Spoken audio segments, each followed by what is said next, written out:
한국은 이제 버튼만 누르는 일만 남았다. 미국 군사 매체에서 공개된 이 한 문장이 전 세계를 충격에 빠뜨렸습니다. 불과 며칠 전까지만 해도 상황은 정반대였어요. 트럼프 전 대통령이 또다시 한국을 겨냥했죠. 한국이 방위비를 크게 늘리지 않으면 주한미군을 철수할 수 있다. 일본은 한국은 미군 없이 3일도 못 버틴다며 조롱했고, 중국은 독자 작전은 불가능하다고 단언했습니다. 전 세계가 한국의 굴복을 예상했죠. 그런데 한국만 유독 침착했어요. 도대체 무슨 일이 벌어진 걸까요? 미 국방부는 왜 버튼만 누르면 된다고 평가한 걸까요? 이야기 시작하기 전에 좋아요와 구독 버튼 가볍게 한번 눌러주시면 저 감동 이야기 서은비에게 정말 따뜻한 격려가 됩니다. 지금 어디에서 이 영상을 시청하고 계신지 아래 댓글에 나눠주세요.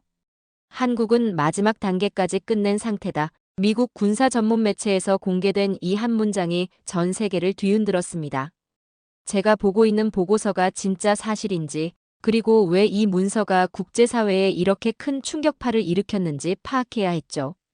사실 모든 건 트럼프 대통령의 폭탄 발언에서 시작됐습니다. 한국은 무임승차 중이다. 방위비를 크게 늘리지 않으면 주한미군을 줄이거나 철수할 수 있다. 저는 마이클 해밀턴입니다. 지난 15년간 동아시아 안보 문제를 연구해온 국제정치 전문가죠. 역사상 수많은 트럼프의 폭탄 발언이 있었지만 이런 파장을 몰고 온 발언은 처음 봤어요. 트럼프의 발언이 나온 지 불과 30분 만에 CNN이 속보를 터뜨렸습니다. 트럼프, 주한미군 철수 가능성 시사. 한반도 안보 지각 변동 예고. BBC도 즉시 따라왔어요. 미군 철수 발언으로 동북아 질서 요동.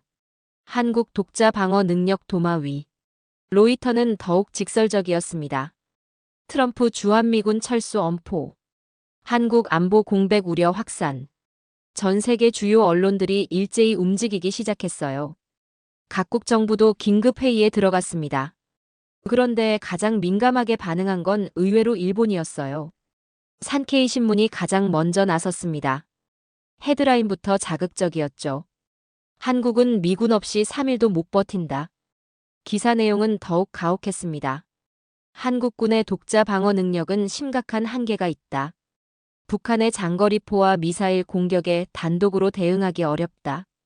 요미우리 신문도 가세했어요. 한반도 안보 공백 현실화. 일본도 대비책 마련 시급. 일본 방송들도 연일 특집을 내보냈습니다. NHK에서는 군사 전문가가 나와서 이렇게 분석했어요. 한국이 북한과 1대1로 맞선다면 결과는 뻔합니다. 미군의 화력 지원과 정보 자산 없이는 불가능하죠. 중국도 즉시 움직였습니다. 환구시보가 사설을 통해 이렇게 주장했어요. 한미동맹의 균열이 동북아 질서를 근본적으로 흔들고 있다. 한국은 현실을 직시해야 한다. CCTV에서는 더욱 직접적이었습니다. 군사평론가 장모 씨가 생방송에서 이렇게 단언했어요. 한국의 독자 작전 능력에는 명백한 한계가 있습니다. 미군 철수 시 한반도는 힘의 공백 상태가 될 것입니다. 중국 인민일보도 사설에서 비슷한 논조를 보였습니다. 기술력은 있을지 몰라도 실전 경험과 지속 능력이 부족하다. 장기전을 버틸 수 있는 역량에 의문이 든다. 미국 내부에서도 우려의 목소리가 나왔어요. 브루킹스 연구소가 긴급 보고서를 발표했습니다. 주한미군 감축 시 안보 공백 우려. 한국 단독 방어의 현실적 한계. 전략국제문제연구소도 비슷한 분석을 내놨어요. 한국군의 현대화는 인정하지만 미군 없는 독자 방어는 여전히 도전적 과제. 심지어 워싱턴 포스트도 사설에서 이렇게 지적했습니다. 한국이 북한 위협에 단독 대응하기에는 여러 한계점이 존재한다. 전 세계가 한 목소리로 말했습니다.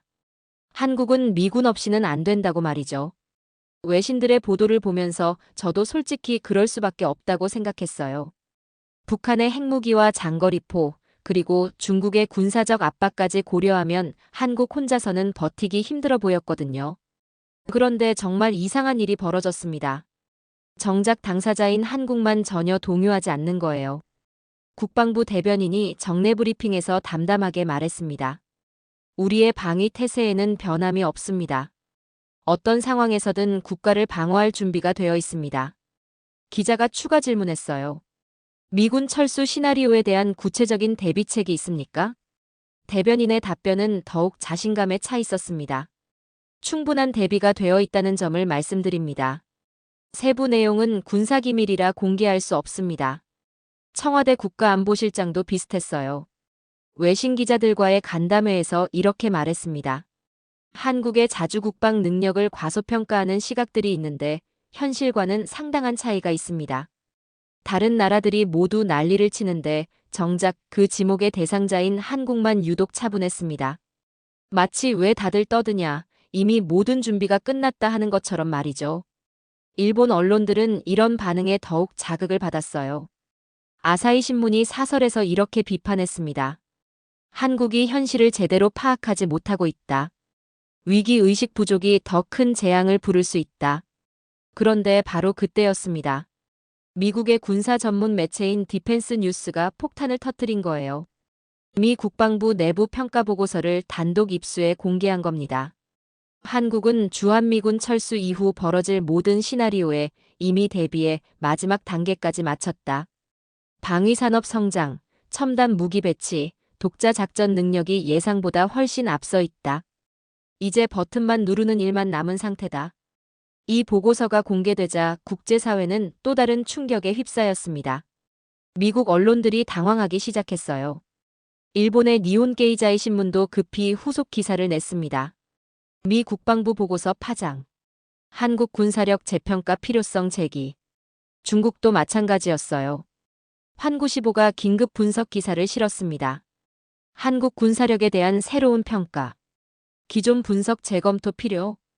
정말 한국이 그 정도로 준비가 되어 있다는 건가요? 일본과 중국이 그토록 확신했던 한국은 미군 없이 못 버틴다는 분석이 완전히 틀렸다는 말인가요?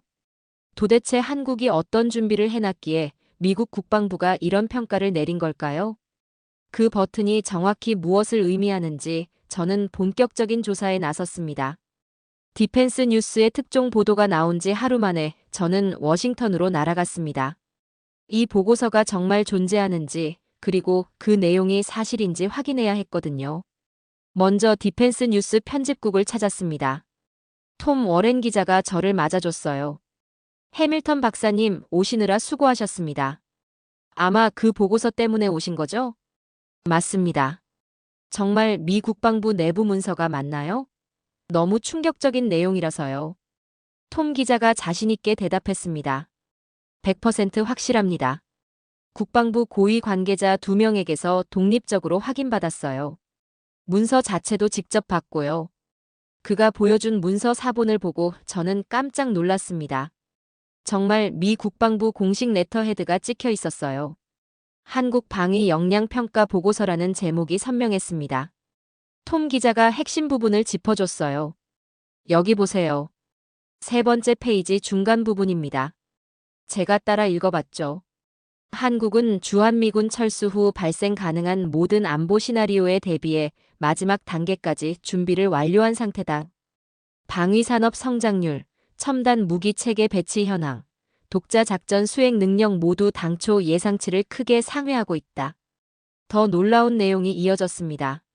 특히 장거리 정밀 타격 능력과 다층 방공망 구축은 이미 실전 배치 단계에 진입했다. 한국군의 현재 전력으로도 북한의 전면 공격에 충분히 대응 가능하며 나아가 주변국의 군사적 압박에도 독자적으로 대처할 수 있는 수준이다. 가장 충격적인 문장은 마지막에 있었어요. 결론적으로 한국은 이제 버튼만 누르는 일만 남은 상태다. 그런데 보고서에는 더욱 중요한 분석이 담겨 있었습니다. 미국 입장에서 주한미군 철수가 얼마나 위험한지에 대한 내용이었어요. 톰 기자가 다른 페이지를 넘겨줬습니다. 이 부분도 중요해요. 미국이 잃을 것들에 대한 분석입니다. 보고서에는 이렇게 적혀 있었습니다. 주한미군 철수 시 미국이 감수해야 할 전략적 손실은 막대하다. 첫째, 중국 견제를 위한 최전방 기지를 잃게 된다. 둘째, 일본과 대만을 연결하는 전략적 교두보가 사라진다. 셋째, 한국의 첨단 기술력과 방산 협력 기회를 상실한다. 더 구체적인 분석이 이어졌어요. 한국의 지정학적 위치는 미국의 인도태평양 전략에서 절대 포기할 수 없는 핵심 요소다. 특히 중국의 서태평양 진출을 차단하는 첫 번째 방어선 역할을 하고 있다. 기술적 측면에서의 분석도 놀라웠습니다. 한국의 반도체, 조선, 첨단 소재 기술은 미국 방산업체에도 필수적이다. 주한미군 철수로 이런 협력 관계가 약화되면 미국의 기술 우위에도 타격이 불가피하다. 톰 기자가 설명을 덧붙였습니다. 이 보고서는 작년 말 작성된 거예요. 한국의 방위력 증강 속도가 워낙 빨라서 6개월마다 업데이트하고 있다고 하더군요. 저는 더 구체적인 내용을 알고 싶었습니다. 방위산업 성장이라는 게 정확히 뭘 의미하는 건가요? 한국의 방산 수출이 5년 만에 10배 이상 증가했다는 겁니다. 그것도 단순 부품이 아니라 완성형 무기 체계를 수출하고 있어요. 정말 놀라운 수치였습니다. 첨단 무기 배치는 어떤 건가요? KF-21 전투기, K2 전차, 차세대 잠수함은 물론이고요. 가장 주목할 만한 건 장거리 정밀 타격 무기 체계가 이미 실전 배치됐다는 점입니다. 보고서에는 더 구체적인 분석이 담겨 있었어요. 한국의 미사일 방어 체계는 이미 다층 구조로 완성됐다. 패트리어트, 철메이 그리고 한국형 미사일 방어 체계까지 겹겹이 구축되어 있어 북한의 미사일 공격을 충분히 막아낼 수 있다. 독자 작전 능력에 대한 평가도 인상적이었습니다. 한국군은 이미 합동작전 수행 능력을 완전히 갖췄다. 육해 공군의 통합 지휘 체계와 첨단 정보 수집 능력, 그리고 정밀 타격 능력이 하나로 연결되어 있다. 보고서의 결론 부분이 가장 흥미로웠어요. 아이러니하게도 한국의 자주 국방 능력이 완성될수록 미국이 한국을 포기하기는 더욱 어려워진다. 동맹국으로서의 가치가 오히려 더 커지기 때문이다. 이 보고서가 미군 내부에서 어떤 반응을 얻었는지도 궁금했어요. 톰 기자가 귀띔해줬습니다. 펜타곤 고위층들 사이에서 상당한 화제가 됐다고 들었어요. 일부는 놀라워했고 일부는 이미 예상하고 있었다고 하더군요. 저는 국방부 관계자들을 직접 만나보고 싶었습니다. 톰 기자의 소개로 한 퇴역 장군과 만날 수 있었어요. 제임스 밀러 전 합참 부의장이었습니다. 그는 한국에서 2년간 근무한 경험이 있었죠. 해밀턴 박사, 그 보고서 때문에 오신 거죠? 솔직히 말씀드리면 우리도 놀랐습니다. 정말 그 정도로 한국이 준비가 되어 있다고 보시나요? 밀러 장군이 진지하게 답했습니다. 제가 한국에 있을 때만 해도 상당 부분 미군에 의존하고 있었어요. 그런데 지난 5년 사이에 완전히 달라졌습니다. 그가 구체적인 사례를 들어줬어요. 예를 들어 정보 수집 능력만 봐도 그래요. 한국이 독자적으로 운용하는 정찰 윗선과 무인기 체계가 이미 실전 수준에 도달했습니다. 지휘 통제 체계는 어떤가요? 이것도 놀라웠어요. 한국군의 지휘 통제 체계가 이미 미군과 동등한 수준까지 올라왔다고 평가받고 있습니다. 밀러 장군이 가장 인상 깊어했던 부분은 따로 있었어요. 무엇보다 한국군의 전투 의지와 준비 태세가 완전히 다른 수준이에요. 이건 장비나 기술의 문제가 아니라 정신력의 문제거든요. 그가 덧붙인 말이 더욱 인상적이었습니다. 솔직히 말하면 이제 미국이 한국을 더 필요로 하는 상황이 됐어요. 중국을 견제하려면 한국 같은 강력한 동맹이 절대 필요하거든요. 이 보고서 내용이 알려지자 국제사회 반응도 급변하기 시작했습니다. 일본 언론들이 먼저 당황했어요. 아사히 신문이 긴급 분석 기사를 냈습니다. 미 국방부 한국평가보고서 파장. 기존 분석 전면 재검토 필요. 요미우리 신문도 논조를 바꿨습니다. 한국 군사력에 대한 새로운 시각. 독자방어 능력 재평가 시급. 중국도 마찬가지였어요. 환구시보가 사설에서 이렇게 인정했습니다. 한국의 방위력 증강 속도가 예상보다 빨랐다. 새로운 평가가 필요하다. 인민일보도 비슷한 논조를 보였습니다. 한국 군사력에 대한 기존 분석을 재검토해야 할 시점이다. 유럽 언론들도 관심을 보이기 시작했어요. 영국 파이낸셜 타임스가 분석 기사를 실었습니다. 한국의 급속한 방위력 증강. 동아시아 군사 균형 변화 신호. 독일 프랑크푸르터 알게마인에도 마찬가지였습니다. 한국 방산업 성장과 자주국방. 새로운 모델 제시. 가장 놀라운 건 러시아 반응이었어요. 러시아 군사 전문지 붉은 별이 이례적으로 한국을 긍정 평가했습니다. 한국의 독자적 방위력 구축은 주목할 만한 성과다. 저는 이 모든 반응을 지켜보면서 한 가지 확신이 들었습니다. 정말 한국이 세계의 예상을 뛰어넘는 준비를 마쳤다는 거였어요. 그런데 여전히 의문이 남았습니다. 구체적으로 어떤 무기와 체계를 갖췄다는 걸까요? 그 실마리를 풀어야 했습니다. 워싱턴에서 돌아온 저는 보고서 내용을 직접 검증해 보기로 했습니다.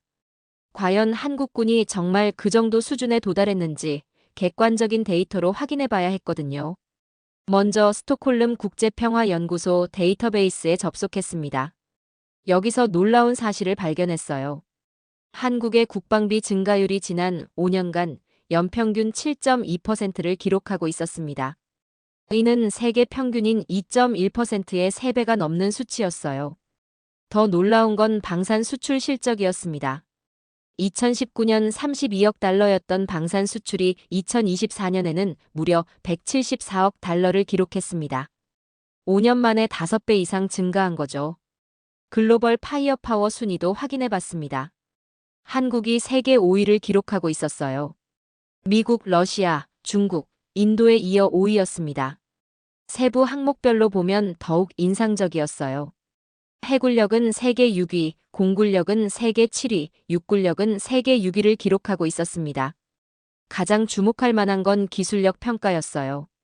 한국의 군사 기술력이 세계 4위로 평가받고 있었습니다. 2024년 국방백서도 자세히 살펴봤습니다. 여기서 정말 충격적인 내용을 발견했어요. 한국형 전투기 KF-21이 이미 40대가 실전 배치됐다고 나와 있었습니다. 2026년까지 120대 추가 배치가 계획되어 있었고요. K2 전차는 무려 260대가 실전 배치 완료 상태였습니다. 세계 최고 수준의 화력과 기동성을 자랑한다고 평가받고 있었어요. 차세대 잠수함 KSS-3도 3척이 이미 진수했고 2027년까지 9척 건조가 예정되어 있었습니다. 그런데 가장 놀라운 건 따로 있었어요. 장거리 정밀 타격 무기 램 블록원에 대한 내용이었습니다. 국방백서에는 이렇게 기록되어 있었어요. 램 블록원은 사거리 500km 이상, 원형 오차 확률 3m 이내의 정밀도를 갖춘 장거리 정밀 타격 무기단. 정말 놀라운 성능이었습니다. 500km면 북한 전역은 물론 주변국 주요 시설까지 타격할 수 있는 거리였어요.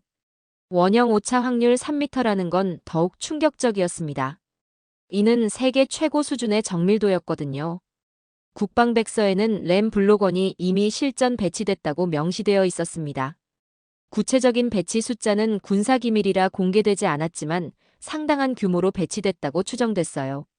더 놀라운 건 램 블록2에 대한 계획이었습니다. 램 블록2는 블록원 대비 사거리와 탄두 위력이 크게 향상된 차세대 정밀 타격 무기로 2027년까지 개발 완료 및 실전 배치를 목표로 하고 있다. 구체적인 성능은 기밀이었지만 블록원보다 훨씬 강력할 거라는 건 분명했어요. 저는 더 자세한 정보를 얻기 위해 국방연구원 보고서들을 찾아봤습니다. 한 보고서에서 이런 분석을 발견했어요. 한국의 정밀 타격 능력은 이미 북한의 모든 전략 목표를 동시 타격할 수 있는 수준에 도달했다. 특히 램 체계는 북한의 지하 시설까지 정확히 타격할 수 있는 관통력을 갖추고 있다. 방공 체계에 대한 분석도 인상적이었습니다. 한국의 다층 방공망은 세계 최고 수준이다. 패트리어트 팩3, 철매2, 천궁2가 유기적으로 연결되어 북한의 미사일 공격을 효과적으로 차단할 수 있다.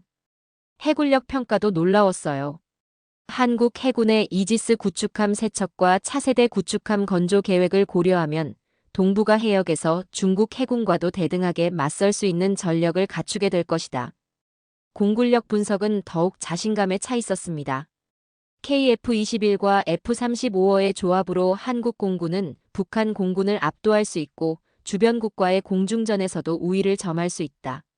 이런 데이터들을 종합해보니 미국 국방부 보고서가 과장이 아니라는 걸 알 수 있었어요. 특히 놀라운 건 한국의 군사기술 자립도였습니다. 주요 무기 체계의 90% 이상을 국산화했다는 통계가 나와 있었어요. 방산업체 현황도 확인해 봤습니다. 하나시스템, LIGNX1, 카이 등이 세계적 수준의 기술력을 보유하고 있었습니다. 하나시스템은 레이더와 전자전 장비에서 세계 톱클래스 기술을 보유하고 있었고, LIGNX1은 미사일 기술에서 선도적 위치를 차지하고 있었어요. 카이는 KF-21 개발을 통해 전투기 제작 기술을 완전히 습득했다고 평가받고 있었습니다. 저는 이런 데이터들을 정리하면서 한 가지 확신이 들었어요.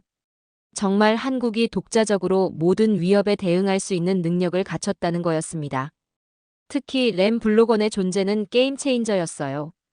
500km 사거리에 3m 정밀도라는 건 정말 상상을 초월하는 성능이었거든요. 이 정도 성능이면 북한의 모든 전략 시설을 정확히 타격할 수 있어요. 지하 벙커든 이동식 발사대든 상관없이 말이죠. 블록2까지 개발되면 한국의 정밀 타격 능력은 세계 최고 수준이 될 거였습니다. 방공 능력도 마찬가지였어요. 패트리어트, 철메이, 천궁2가 겹겹이 구축된 다층 방공망은 어떤 미사일 공격도 막아낼 수 있을 것 같았습니다. 해군과 공군 전력도 이미 지역 강국 수준을 넘어선 상태였어요. 이 모든 데이터를 종합해보니 미 국방부가 버튼만 누르는 일만 남았다고 평가한 이유를 알 수 있었습니다. 정말 한국이 모든 준비를 마친 상태였던 거예요. 이제 실제 상황이 오면 그냥 실행하기만 하면 되는 거였습니다. 그런데 여전히 궁금한 게 있었어요. 이런 무기들이 실제로 얼마나 효과적인지, 정말 실전에서도 이론대로 작동할 수 있는지 말이죠. 데이터만으로는 아직 부족했습니다. 실제로 이런 무기들이 제대로 작동하는지, 정말 실전급 성능을 보여주는지 확인해야 했어요. 저는 지난 몇 년간 한국군이 공개한 시험 발사와 훈련 영상들을 찾아보기 시작했습니다. 정말 놀라운 장면들이 기다리고 있었어요.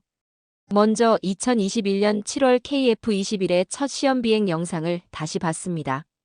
당시에도 화제가 됐지만 지금 다시 보니 그 의미가 완전히 달랐어요. KF-21이 활주로에서 이륙하는 순간 엔진 소음이 다른 전투기와는 확연히 달랐습니다. 더 부드럽고 강력한 느낌이었어요. 조종사의 음성이 관제탑에 들렸습니다. 첫 비행 완료, 모든 시스템 정상 작동 확인. 관제탑에서 답했습니다. 수고하셨습니다. 완벽한 첫 비행이었습니다. 그 영상을 보던 외국 전문가들의 반응도 기억났어요. 미국 항공 전문지 에이비에이션 위크가 예상보다 훨씬 안정적인 비행이라고 평가했었죠. 다음으로 2022년 9월 잠수 한발 사탄도 미사일 시험 발사 영상을 찾아봤습니다. 이건 정말 충격적인 장면이었어요. 도산 안창호함에서 미사일이 수중 발사되는 순간 바다 표면이 거대한 물기둥과 함께 솟구쳤습니다. 그리고 미사일이 완벽한 궤도로 날아가는 모습이 선명하게 잡혔어요.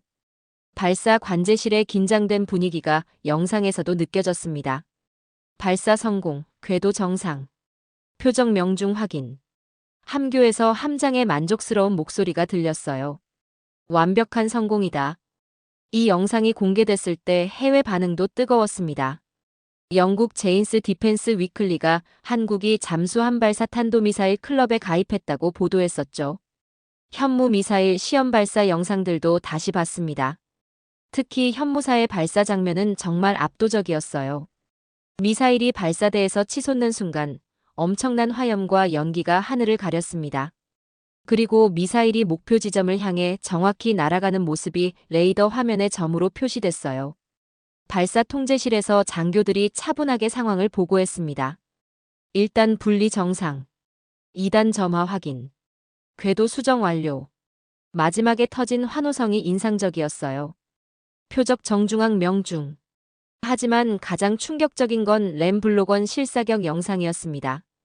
이 영상은 작년에 공개됐는데 정말 전 세계를 놀라게 했던 거였어요. 발사 순간부터 다른 미사일과는 차원이 달랐습니다. 램 블록원이 발사대를 떠나는 순간 거의 소음이 없을 정도로 조용했어요. 미사일이 저고도로 비행하면서 지형을 따라 움직이는 모습이 추적 카메라에 잡혔습니다. 정말 마치 지능을 가진 것처럼 장애물을 피해가며 날아갔어요. 500km 떨어진 표적지에서 대기하던 관측팀의 음성이 들렸습니다. 표적 접근 확인. 충돌 3초 전. 2초. 1초. 명중. 폭발 장면이 화면에 나타났는데 정말 소름이 돋을 정도로 정확했습니다. 표적 한가운데를 정확히 맞췄어요. 그런데 가장 놀라운 건 그 다음에 나온 데이터 화면이었습니다. 큰 모니터에 CEP 3m라는 수치가 떴거든요.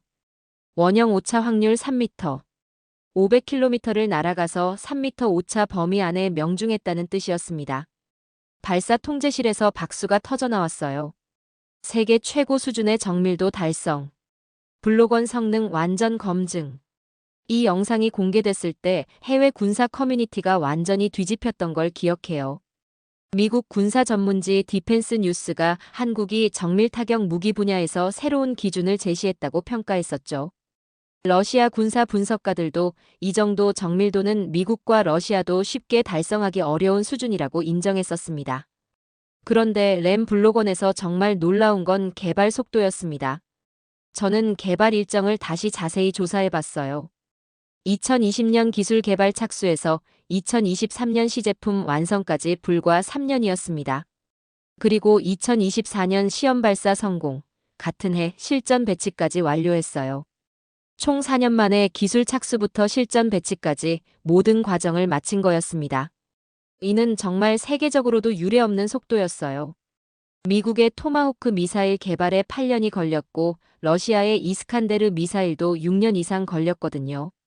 더 놀라운 건 블록1 실전 배치와 동시에 블록2 개발에 착수했다는 점이었습니다. 보통 다른 나라들은 한 모델이 완전히 검증된 후에야 다음 모델 개발을 시작하는데 한국은 동시에 진행했어요. 이런 개발 속도에 대해 미국 국방부 관계자가 한 말이 인상적이었습니다. 한국인이 아니면 절대 불가능한 속도다. 이 정도 속도로 무기를 개발하고 실전 배치하는 나라는 세계에 없다. 정말 맞는 말이었어요. 한국의 압축 성장 경험과 빨리빨리 문화가 군사기술 개발에도 적용된 거였습니다. 특히 램 블록1과 블록2에 대한 해외 관심이 뜨거웠어요. 미국 국방부가 가장 관심을 보이는 한국 무기가 바로 이램 시리즈였습니다.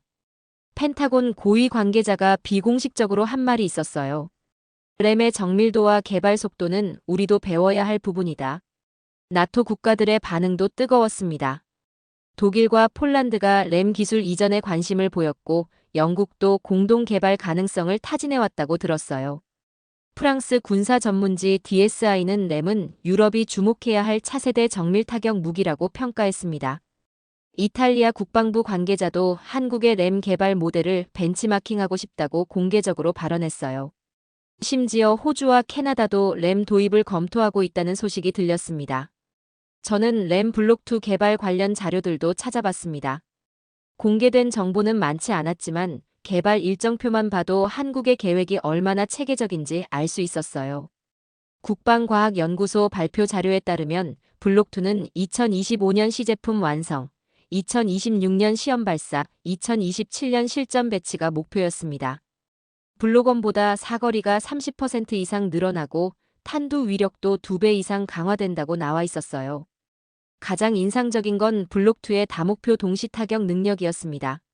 하나의 미사일로 여러 표적을 동시에 공격할 수 있다는 거였어요. 이런 기술을 실현하는 속도도 놀라웠습니다. 블록1 개발 경험을 바탕으로 블록2는 더욱 빠른 속도로 개발되고 있었어요. 개발 일정표를 보면서 저는 한 가지를 깨달았습니다. 한국이 단순히 현재 위협에만 대비하는 게 아니라 미래까지 내다보고 계획을 세우고 있다는 거였어요. 블록1으로도 충분히 북한 전역을 커버할 수 있는데 블록2까지 개발하는 이유는 더 먼 거리의 위협까지 고려하고 있다는 뜻이었습니다. KF-21 개발 계획도 마찬가지였어요. 1차로 120대를 배치하고 2차로 추가 배치를 계획하고 있었습니다. 심지어 KF-21의 수출형 모델까지 개발하고 있었어요.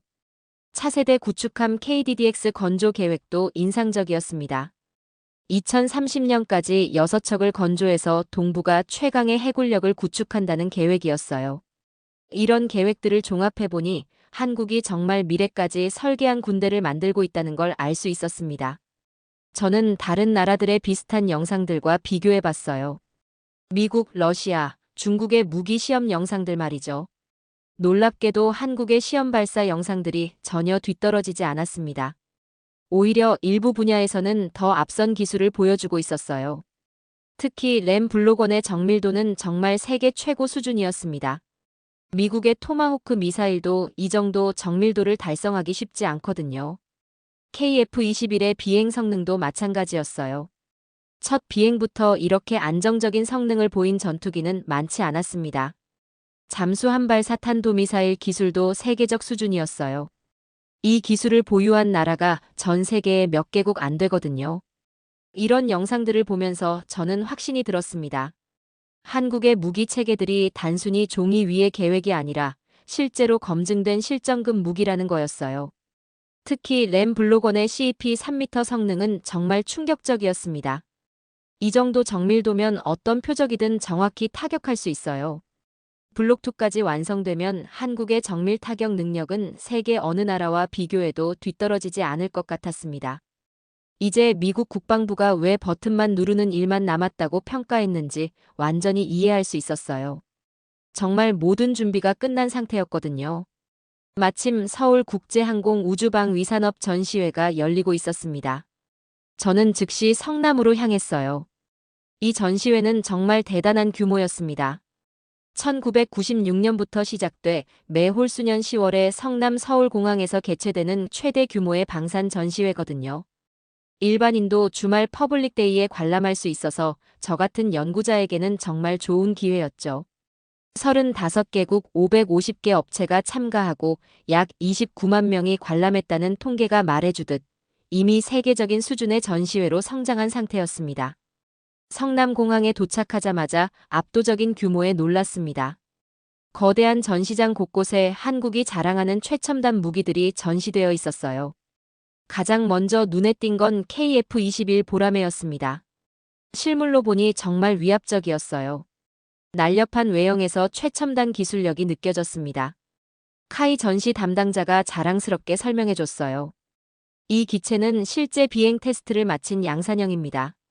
이미 공군에 40대가 인도됐고 2026년까지 추가로 120대를 배치할 예정이죠. 성능은 어느 정도인가요? 기밀 사항이 많지만 현재 운용 중인 F-16보다 모든 면에서 뛰어납니다.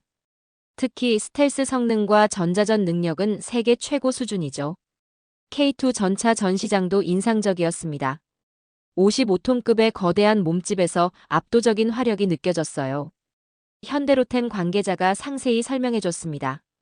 K2는 세계 최고 수준의 화력과 기동성을 자랑합니다. 128강포와 최신 화력 통제 장치로 2km 거리의 표적을 이동 중에도 명중시킬 수 있어요. 실제 성능은 어떤가요? 지난달 육군 훈련에서 명중률이 95%를 넘었습니다. 이미 260대가 실전 배치 완료된 상태죠. 정말 놀라운 수치였습니다. 제가 가장 궁금해하던 램 블로건 관련 전시도 있었어요. 물론 실물은 군사기밀이라 전시할 수 없지만 성능 소개 패널이 인상적이었습니다. 한화 시스템 담당자가 조심스럽게 설명했어요. 공개 가능한 범위에서 말씀드리면 사거리 500km 이상의 원형 오차 확률 3m 이내의 정밀도를 자랑합니다. 세계적으로도 이 정도 정밀도는 드물다고 들었는데요. 맞습니다. 개발 속도도 놀라웠어요. 기술 착수부터 실전 배치까지 불과 4년 만에 완성했거든요. 블록2도 이미 개발에 착수한 상태고요. 그런데 가장 인상 깊었던 건 실제 비행 시연이었어요. 오후 2시부터 공중 시연이 시작됐습니다. 먼저 공군 특수비행팀 블랙이글스의 FA-50 전투기 4대가 편대를 이뤄 날아왔습니다. 저고도로 빠르게 접근하더니 갑자기 급상승했어요. 와! 2만 5천 명의 관중들이 일제히 탄성을 터뜨렸습니다. FA-50들이 하늘에서 펼치는 고개 비행은 정말 환상적이었어요. 급기동, 급강하, 배럴롤까지 완벽하게 소화했습니다. 이건 단순한 쇼가 아니었어요. 실제 공중전에서 적기를 회피하고 공격하는 기동과 똑같았습니다. 조종사들의 실력이 정말 뛰어났어요. 마치 하나의 기체처럼 움직이는 편대 비행은 오랜 훈련의 결과임을 보여줬습니다. 다음은 KF-21의 차례였어요. 혼자 날아온 KF-21이 활주로 위를 낮게 스쳐 지나갔습니다. 엔진 소음이 FA-50과는 완전히 달랐어요. 더 깊고 강력한 소리였습니다. KF-21이 수직 상승하는 모습은 정말 압도적이었습니다. 마치 중력을 무시하는 것처럼 쭉쭉 올라갔어요. 옆에 있던 독일 항공 전문가가 감탄했습니다. 저 기동성이면 실전에서도 충분히 우위를 점할 수 있겠네요. 맞습니다. 저 정도 성능이면 북한 공군은 상대가 안 되죠. 지상 장비 시연도 이어졌습니다. K2 전차가 장애물 코스를 통과하는 모습이 대형 스크린에 중계됐어요. 울퉁불퉁한 지형을 아무렇지 않게 넘나드는 K2의 기동성은 정말 놀라웠습니다. 55톤이나 되는 무게에도 불구하고 마치 경차처럼 민첩했어요. 사격 시연에서는 2km 떨어진 표적을 정확히 명중시켰습니다. 탄착 지점이 정확히 표적 중앙이었어요. 명중. 현장 해설자의 목소리에 박수가 터져 나왔습니다. K9 자주포 시연도 인상적이었어요. 15km 떨어진 표적을 향해 포탄을 발사했는데 불과 몇 초 만에 명중했습니다. K9의 명중률은 90%를 넘습니다. 세계 어느 자주포와 비교해도 최고 수준이죠. 해설자의 설명이 이어졌어요. 아덱스 관람 이후 저는 해군에 대한 궁금증을 해결하기 위해 다른 방법을 찾았습니다. 해군이 공개한 훈련 영상들과 함정 공개의 날 프로그램을 통해서 말이죠. 먼저 해군이 최근 공개한 세종대왕함 훈련 영상을 분석했습니다. 동해상에서 실시된 미사일 방어 훈련 장면이었어요.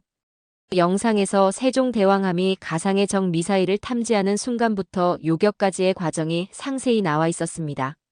레이더 화면에서 적 미사일을 탐지했다는 음성이 들렸습니다. 적 미사일 다수 탐지, 요격 준비. SM-2 미사일 발사 준비 완료. 발사. 세종대왕함에서 요격 미사일이 발사되는 순간 하늘로 하얀 연기가 뻗어 올라갔습니다. 몇 초 후 하늘에서 폭발음이 들렸어요. 표적 요격 성공. 함교에서 환호성이 터져 나왔습니다. 해군 홍보관에서 만난 장교가 자랑스럽게 설명했습니다. 우리 이지스 시스템은 동시에 10개 이상의 표적을 추적하고 요격할 수 있습니다. 2009년 북한 로켓 발사 때는 미일 이지스함보다 15초 빠르게 탐지하기도 했죠. 실제 위협 상황에서도 이 정도 성능을 발휘할 수 있나요? 물론입니다. 지난 몇 년간 수없이 훈련했거든요. 림팩 같은 국제훈련에서도 우수한 성과를 거두고 있고요. 잠수함 관련 영상도 인상적이었습니다. 도산 안창호함의 SLBM 발사 영상에서는 수중에서 미사일이 발사되는 장면이 선명하게 담겨 있었어요.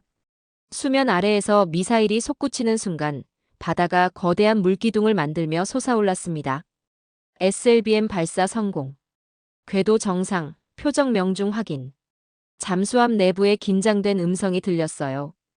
해군 관계자가 설명해줬습니다. SLBM 기술을 보유한 나라는 전 세계에 몇 개국 안 됩니다. 우리가 2022년 성공적으로 시험 발사하면서 그 대열에 합류했죠.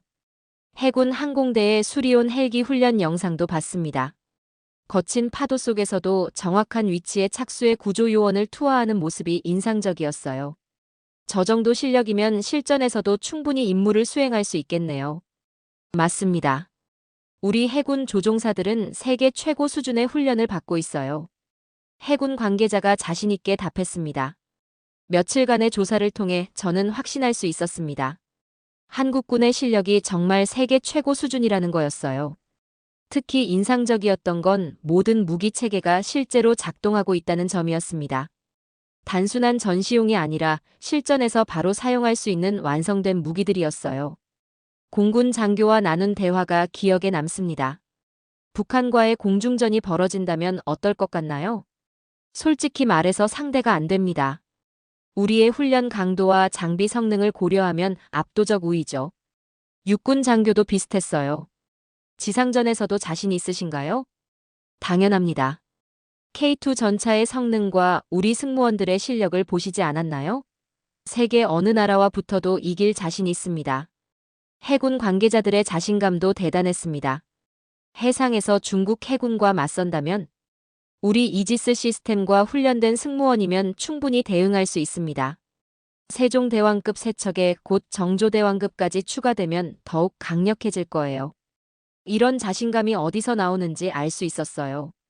정말 철저한 훈련과 최첨단 장비가 뒷받침되고 있었거든요. 이제 미국 국방부가 왜 한국은 버튼만 누르면 된다고 평가했는지 완전히 이해할 수 있었습니다. 정말 모든 준비가 끝난 상태였어요. 실제 상황이 오면 그냥 실행하기만 하면 되는 거였습니다. 한국군의 현장 실력을 직접 확인한 후 저는 더 넓은 시각에서 국제사회의 평가를 들어보고 싶었습니다. 마침 워싱턴에서 동북아 안보 환경 변화와 대응 전략이라는 주제로 국제 안보 세미나가 열렸어요. 참석자들은 정말 쟁쟁했습니다. 미국 국방부 전직 고위 관료들, 일본 방위성 출신 인사들, 중국 군사과학원 연구원들, 그리고 호주와 영국의 안보 전문가들까지 모여 있었어요. 세미나가 시작되자마자 한국의 자주국방 능력이 화제에 올랐습니다. 먼저 입을 연 건 존 밀러 전미 합참 부의장이었어요. 한국군은 이미 독자 작전이 가능한 수준에 도달했습니다.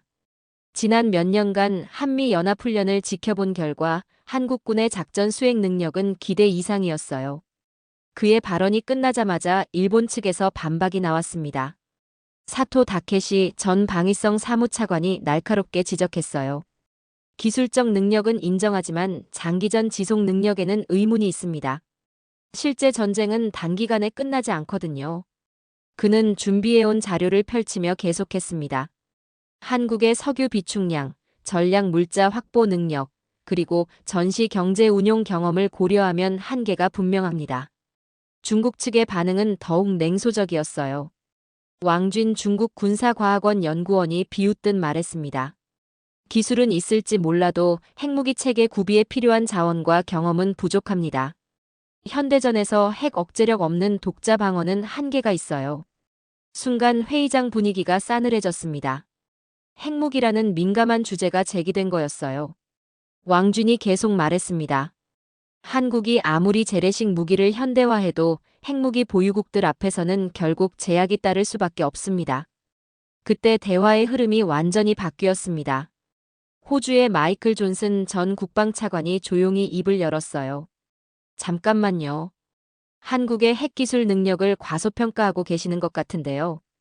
그가 자료를 꺼내며 설명했습니다. 한국이 UAE에 수출한 APR-1400원전 기술을 보세요. 이는 전 세계가 인정한 최고 수준의 원자력 기술입니다.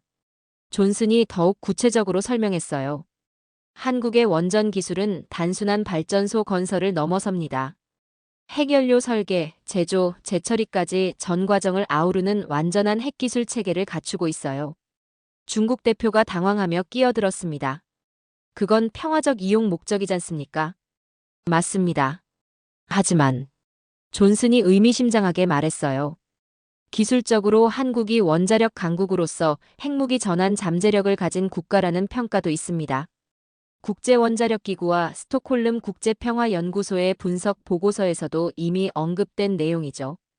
이 말에 회의장이 술렁였습니다. 영국의 데이비드 리차드 전 국방참모총장이 호주 측 발언을 뒷받침했어요. 한국은 이미 연구, 제조, 시뮬레이션 단계를 넘어 실전급 산업 기반을 갖춘 국가입니다. 이는 과거 영국이 핵개발 프로그램을 진행할 때와 비교해도 결코 뒤떨어지지 않는 수준이에요. 리차드가 더욱 자세히 설명했습니다. 한국의 고밀도 핵연료 연구, 파이로 프로세싱 기술, 그리고 중수로 운영 경험을 종합하면 이중용도 기술 역량에서는 세계 최고 수준입니다. 일본 대표가 불편한 기색을 보였어요. 그렇다고 해서 실제 핵무기 제조가 쉬운 건 아니지 않습니까? 영국 대표가 단호하게 답했습니다. 물론 정치적, 외교적 제약이 있죠. 하지만 순수한 기술적 관점에서는 한국이 원한다면 상당히 짧은 시간 내에 핵무기를 개발할 수 있는 능력을 갖추고 있다는 게 전문가들의 일반적 평가입니다. 미국 측에서도 지원 발언이 나왔어요. 로버트 게이츠 전 국방장관이 신중하게 말했습니다. 한국의 핵기술력은 우리도 주목하고 있습니다. 평화적 목적으로 활용되고 있지만 그 기술적 수준은 정말 놀라워요. 게이츠가 구체적 사례를 들었습니다. 한국이 개발한 차세대 원자로 기술, 사용 후 핵연료 건식 저장 기술, 그리고 소형 모듈 원자로 연구는 미국도 벤치마킹하고 있는 수준입니다. 중국 대표가 끝까지 저항했어요. 기술이 있다고 해서 실제 무기화가 가능한 건 아니잖습니까? 호주 대표가 냉정하게 반박했습니다. 한국은 고농축 우라늄 생산 능력, 플루토늄 분리 기술, 그리고 정밀 가공 능력을 모두 갖추고 있습니다. 이론적으로는 6개월에서 1년 내에 핵무기 제조가 가능하다는 게 국제 전문가들의 분석이에요. 이 발언에 회의장이 조용해졌습니다. 모든 참석자들이 한국의 숨겨진 능력에 대해 새롭게 인식하는 순간이었어요. 영국 대표가 마무리했습니다. 결국 한국은 핵무기를 보유하지 않았지만 언제든 필요하면 핵무기를 개발할 수 있는 핵 잠재력을 가진 나라입니다. 이것이야말로 진짜 무서운 억제력이죠. 일본 대표가 마지막으로 항변했어요. 그래도 실제 핵실험 경험이 없지 않습니까? 미국 대표가 웃으며 답했습니다. 요즘은 컴퓨터 시뮬레이션으로도 충분합니다. 한국의 슈퍼컴퓨터 기술과 핵물리학 연구 수준을 고려하면 실제 실험 없이도 핵무기 설계가 가능해요. 저는 이 대화를 들으면서 정말 놀랐습니다. 한국의 핵 기술력이 이 정도로 높은 수준인지 몰랐거든요. 세미나가 끝난 후 호주 대표와 개별 인터뷰를 했습니다. 한국의 핵 잠재력을 그렇게 높게 평가하시는 특별한 이유가 있나요? 간단합니다. 한국은 평화적 목적으로 핵 기술을 개발했지만 그 결과물이 군사적으로도 전용 가능한 수준에 도달했어요. 그가 더 자세히 설명했습니다. UAE 원전 프로젝트를 보세요. 한국이 독자 설계한 APR-1400은 세계에서 가장 안전하고 효율적인 원자로 중 하나입니다. 이런 기술력이면 다른 용도로도 충분히 활용 가능하죠. 영국 대표와의 인터뷰도 인상적이었어요. 한국의 파이로 프로세싱 기술은 어느 정도 수준인가요? 상당히 높습니다. 사용 후 핵연료에서 플루토늄을 분리하는 기술은 핵무기 제조의 핵심 기술이기도 하거든요. 한국이 이 기술을 평화적 목적으로 연구하고 있지만 기술 자체는 군사적으로도 응용 가능해요. 미국 대표도 한국의 능력을 인정했습니다. 한국의 핵기술 인력도 세계 최고 수준입니다. 미국 대학에서 핵공학 박사학위를 받고 돌아간 한국 연구자들이 상당히 많아요. 이런 대화들을 통해 저는 한 가지 중요한 사실을 깨달았습니다. 한국이 핵무기를 보유하지 않은 건 기술적 한계 때문이 아니라 정치적 선택이라는 거였어요. 세미나 마지막에 참석자들의 결론은 명확했습니다. 한국은 재래식 무기로도 충분히 강력하지만 필요하다면 언제든 핵무기도 개발할 수 있는 능력을 갖춘 나라라는 거였어요. 중국과 일본 대표들도 결국 이 점을 인정할 수밖에 없었습니다. 한국의 기술력이 그들의 예상을 훨씬 뛰어넘는 수준이었거든요. 저는 이 세미나를 통해 한국의 진짜 저력을 알게 됐습니다. 단순히 무기만 강한 게 아니라 언제든 필요하면 핵무기까지 만들 수 있는 기술적 기반을 갖춘 나라였던 거예요.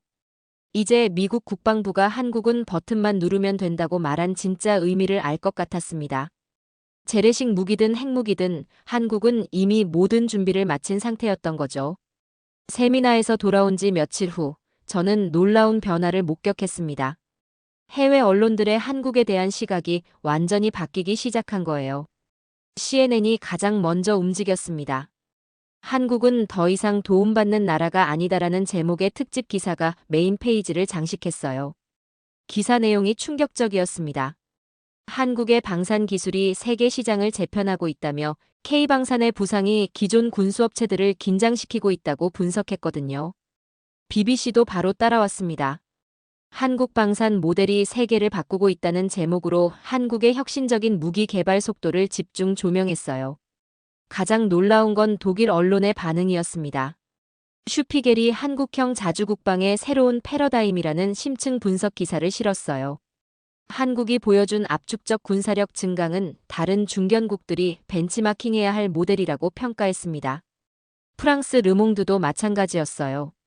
아시아의 새로운 군사 강국, 한국이라는 헤드라인으로 KF-21과 K2 전차의 성능을 상세히 분석했습니다. 이탈리아 코리엘의 델라 세라는 더욱 직설적이었어요. 한국 무기의 성능이 유럽산을 위협하고 있다며 위기감을 드러냈습니다. 각국 연구기관들의 움직임도 활발해졌어요. 영국 왕립연합 군사연구소가 한국형 방위체계 분석 보고서를 발표했습니다. 보고서 결론이 인상적이었어요. 한국의 방위산업 모델은 기존 서구 모델과는 다른 새로운 패러다임을 제시하고 있다는 거였습니다. 독일 국제정치안보연구소도 비슷한 분석을 내놨어요. 한국의 군사기술 혁신 속도는 전 세계가 주목해야 할 현상이라고 평가했습니다. 프랑스 국제관계연구소는 더욱 구체적이었습니다. K-방산의 부상이 유럽 방산업계에 미치는 영향이라는 제목의 긴급 보고서를 발표했어요. 실제로 각국에서 한국 무기 도입 문의가 쏟아지기 시작했습니다. 폴란드가 K2 전차와 K9 자주포 대량 구매 계약을 체결했고 노르웨이도 K9 도입을 결정했어요. 호주는 한국의 차세대 구축함 기술에 관심을 보였고 영국은 KF-21 공동 개발 참여 가능성을 타진해왔습니다. 가장 놀라운 건 미국의 반응이었어요. 펜타곤이 한국의 램 기술에 공식적으로 관심을 표명한 거였습니다. 미 국방부 고위 관계자가 비공개 회의에서 한 말이 언론에 흘러나왔어요. 한국의 정밀 타격 기술은 우리도 배워야 할 부분이 있다. 록히드 마틴과 레이시온 같은 미국 대형 방산업체들도 한국과의 협력을 원한다고 공개적으로 밝혔습니다. 나토 국가들의 반응도 뜨거웠어요. 독일 국방부가 한국 방산업체들을 초청해 기술 설명회를 개최했습니다. 프랑스 탈레스 그룹은 한국 하나시스템과의 합작 투자를 검토 중이라고 발표했어요. 이탈리아 레오나르도도 카이와의 협력 방안을 논의하고 있다고 밝혔습니다. 군사 전문지들의 분석도 줄을 이었어요. 제인스 디펜스 위클리가 한국형 자주국방 시나리오라는 특집포를 발간했습니다. 한국이 보여준 군사력 증강 모델은 중견 국가들에게 새로운 가능성을 제시하고 있다고 평가했어요. 디펜스 뉴스도 K-디펜스의 글로벌 임팩트라는 심층 분석을 실었습니다. 한국 방산업체들의 혁신적인 개발 속도와 성능을 집중 조명했어요. 러시아까지도 반응을 보였습니다. 러시아 군사 전문지 붉은 별이 동북아 군사 균형의 변화라는 제목으로 한국의 부상을 분석했어요. 한국의 군사기술 발전 속도는 지역 안보 환경을 근본적으로 바꿀 수 있는 수준이라고 평가했습니다. 중국도 마찬가지였어요. 환구시보가 한국 군사력에 대한 새로운 평가가 필요하다는 사설을 실었습니다. 인민일보도 한반도 군사 균형의 변화를 주제로 한국의 방위력 증강을 상세히 분석했어요. 일본의 반응이 가장 극적이었습니다. 요미우리 신문이 한국 방위력 재평가 시급이라는 사설을 실었어요.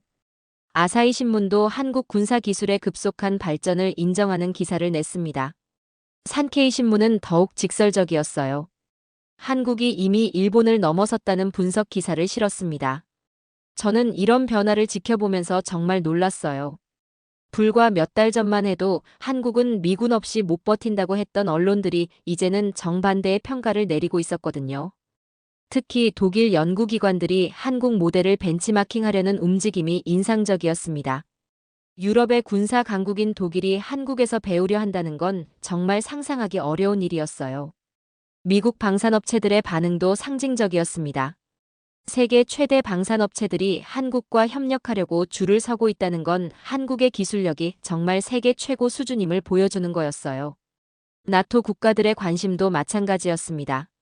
서구 최고의 군사 동맹체인 나토가 한국의 기술을 도입하려 한다는 건 정말 대단한 변화였어요. 이제 세계가 한국을 보는 눈이 완전히 달라졌습니다. 더 이상 도움이 필요한 나라가 아니라 오히려 다른 나라들이 배워야 할 모델로 인식되고 있었어요. 세계의 시선이 바뀌고 정말 상징적인 순간이 찾아왔습니다. 독일 뮌헨 안보회의에서 한국 합참의장이 패널 토론에 참석하게 된 거예요. 뮌헨 안보회의는 매년 2월 세계 최고 안보 전문가들이 모이는 자리입니다. 올해 주제 중 하나가 중견국의 자주국방과 동맹 협력이었어요. 저는 현장 취재차 뮌헨으로 향했습니다. 회의장인 바이에리셔 호프 호텔에 도착하니 분위기부터 달랐어요. 한국에 대한 관심이 예년과는 비교할 수 없을 정도였습니다. 김승겸 합참의장이 패널 토론에서 발언할 차례가 되자 홀이 조용해졌어요. 그의 첫 마디가 인상적이었습니다. 한국은 더 이상 보호받는 나라가 아닙니다. 이제는 함께 책임을 지는 파트너가 되었죠. 독일 국방장관이 질문했어요.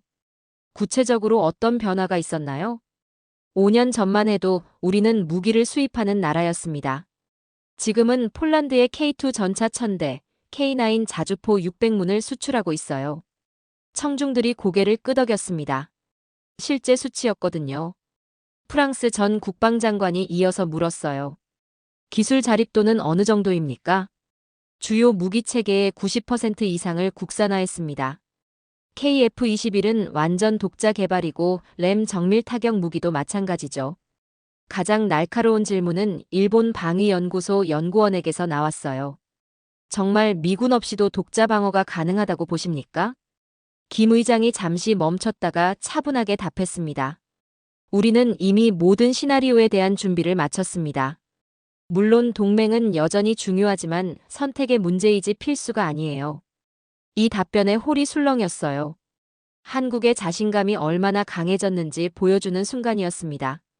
토론이 끝난 후 여러 국가 대표들이 김 의장과 개별 면담을 요청했습니다. 폴란드 국방차관이 먼저 다가왔어요. K2 전차 성능에 매우 만족합니다. 추가 도입을 검토 중이에요. 노르웨이 국방연구소장도 관심을 보였습니다. K9 자주포가 북극 환경에서도 완벽하게 작동한다고 들었습니다. 기술 협력이 가능할까요? 가장 놀라운 건 미국 국방부 차관의 반응이었어요. 한국의 램 기술에 대해 더 자세히 알고 싶습니다. 기술 교류 방안을 논의해보죠. 영국 왕립연합군 연구소 연구원과의 대화도 인상적이었어요. 한국 모델이 중견국 자주국방의 새로운 패러다임을 제시했습니다. 우리 연구소에서도 깊이 있게 분석하고 있어요. 저녁 리셉션에서 만난 각국 전문가들의 반응이 더욱 솔직했어요. 독일의 한 안보 전문가가 말했습니다. 솔직히 한국이 이렇게 빨리 변할 줄 몰랐어요. 특히 방산 기술 발전 속도가 놀랍습니다. 프랑스 국제관계연구소 연구원도 비슷했어요. 한국이 증명한 건 중견국도 충분히 강력한 자주국방이 가능하다는 거예요. 이는 국제 질서의 중요한 변화를 의미합니다. 네덜란드 클링엔달 연구소 연구원의 분석이 가장 정확했어요. 한국은 위기를 기회로 바꾼 대표적 사례입니다. 트럼프 발언이 오히려 한국을 더 강하게 만들었죠. 회의 마지막 날, 저는 김 의장과 짧은 인터뷰를 할 수 있었습니다. 이번 미넨 회의에서 느낀 점이 있다면 세계가 한국을 보는 시각이 완전히 달라졌다는 걸 실감했습니다. 이제는 우리에게 배우려고 해요. 가장 기억에 남는 순간은 미국 관계자가 한국 기술에 관심을 보인 순간이죠. 불과 몇 년 전만 해도 상상할 수 없었던 일이에요. 실제로 회의 후 각국에서 한국과의 협력 제안이 잇따랐습니다. 독일은 차세대 전투기 공동 개발을, 프랑스는 해군 함정 기술 교류를, 영국은 미사일 방어 시스템 협력을 제안했어요. 더 놀라운 건 아시아 국가들의 반응이었어요. 싱가포르가 한국형 방공 시스템 도입을 검토한다고 했고, 태국도 K9 자주포에 관심을 보였습니다. 심지어 중동 국가들까지 한국 무기에 주목하기 시작했어요. 사우디아라비아가 K2 전차 도입을 검토 중이라는 소식도 들렸습니다. 미넨에서 돌아오는 비행기에서 저는 지난 몇 달을 되돌아봤습니다. 트럼프의 충격적인 발언으로 시작된 이 여정이 이런 결말로 끝날 줄 누가 예상했을까요? 디펜스 뉴스의 그 보고서, 한국은 버튼만 누르는 일만 남았다는 말의 진짜 의미를 이제야 완전히 이해할 수 있었어요. 정말 한국은 모든 준비를 마친 상태였습니다. 재래식 무기는 물론 필요하다면 핵무기까지 모든 옵션에 대한 기술적 준비가 완료된 거였죠. 더 중요한 건 세계가 이를 인정했다는 점이었어요. 의심하던 일본도 견제하던 중국도 이제는 한국의 능력을 부정할 수 없게 됐습니다. 김 의장이 마지막에 한 말이 계속 머릿속을 맴돌았어요. 트럼프 발언은 분명 위기였습니다. 하지만 한국은 그 위기를 세계가 인정하는 기회로 바꿨어요. 정말 그랬습니다. 한국은 준비된 나라였고 이제 온 세계가 그 사실을 알게 됐습니다. 트럼프 전 대통령의 주한미군 철수 발언으로 시작된 이 이야기는 결국 한국의 숨겨진 힘을 세상에 드러내는 계기가 되었습니다. 한국은 버튼만 누르는 일만 남았다. 미 국방부 보고서의 이 한 문장이 보여주듯 한국은 이미 모든 준비를 마친 상태였어요. 세계 최고 수준의 무기 체계, 압도적인 기술력, 그리고 언제든 필요하면 핵무기도 개발할 수 있는 잠재력까지. 위기는 기회가 되었고 의심은 인정으로 바뀌었습니다. 이제 전 세계가 한국을 새로운 시각으로 바라보고 있어요. 준비된 대한민국의 진짜 모습을 확인할 수 있었던 오늘의 사연을 함께 해주셔서 감사합니다.